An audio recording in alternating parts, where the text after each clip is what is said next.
Para ma-discover siyang...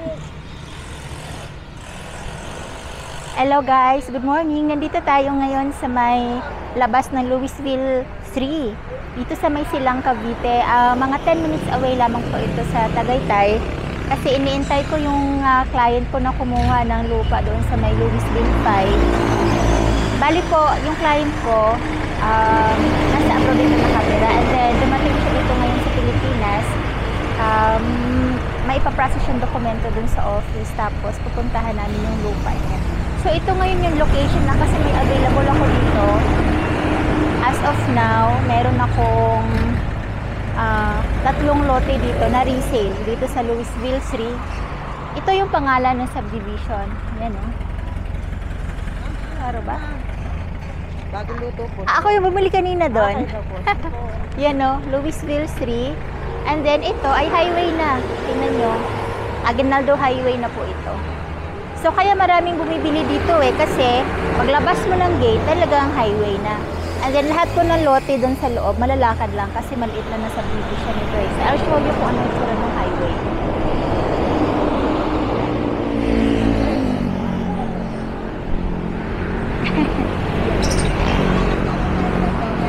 Yan o, highway na siya, di ba?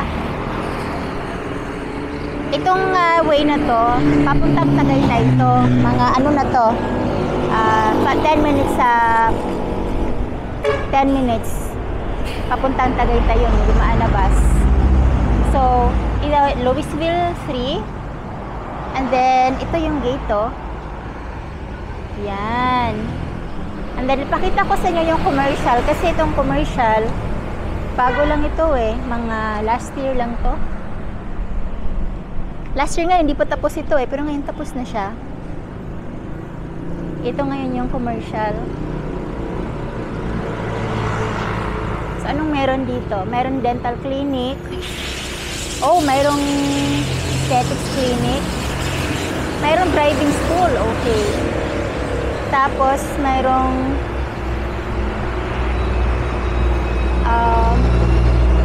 ano pa ba to? Meron ditong store. Parang convenience store.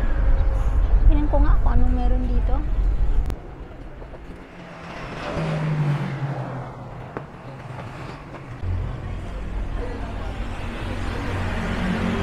Convenience store nga siya.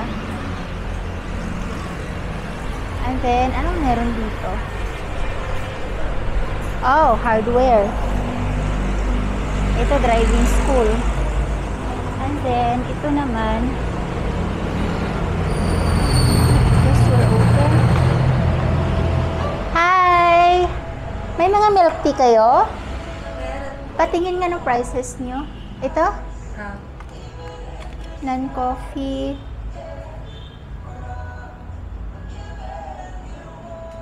$22 ounce. Shake to? Yung frap, diba shake yan? Sige, later. Later, so nandun pa yung kasama ko sa loob. Last na punta ko dito, wala pa to. Kailan kayo nag-open? April lang? Matagal na siguro ako hindi nabalik dito. Sige, later na lang ako. Babalik ako dito.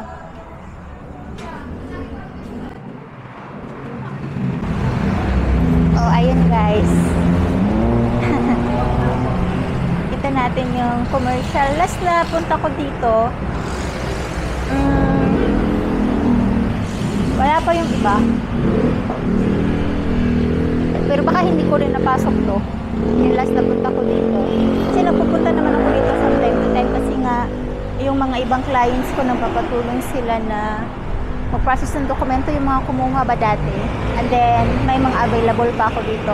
So, ang available ko dito nga na resale ngayon ay 3 lote, 2 magkatabi, na tig 100 square meters, 16,000 per square meter yung offer ng owner doon.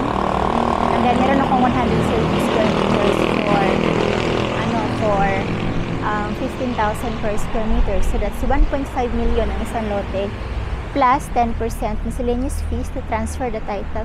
So alam niyo, nagpa-fogs po dito ang talagang mahangin. Tingnan niyo naman yung buhok ko. 'Di ba? Mahangin dito at saka pag foggy ang Tagaytay, nagpa-fogs po dito kaya Very nice location.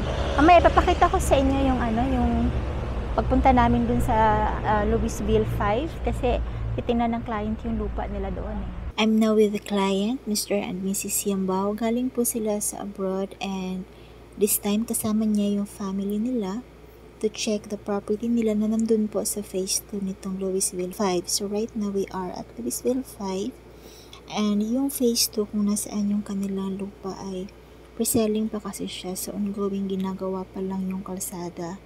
And then, hindi pa totally na level yung lupa doon, but galing na po kami doon. Tinignan na po namin yung property and like the property that they have. So, nandito kami ngayon sa phase 1 kung nasaan yung hotel and resort, which is the Eligius Resort dito sa Louisville 5. This is a private resort, but isang perk po ito pag nandito kayo sa Louisville 5. Kasi kapag gusto ninyong mag-swimming or mag-enjoy with friends, relatives, and visitors, instead of going out to some other resorts to bond with your friends or your family or relatives, ipunta lamang po kayo sa phase 1 na malalakad lamang and 150 pesos po. Kapag nag-swimming kayo dito sa pool, and then ang pagkakaalam ko ay 2.5 doon po sa hotel. So you can accommodate your guests po dito.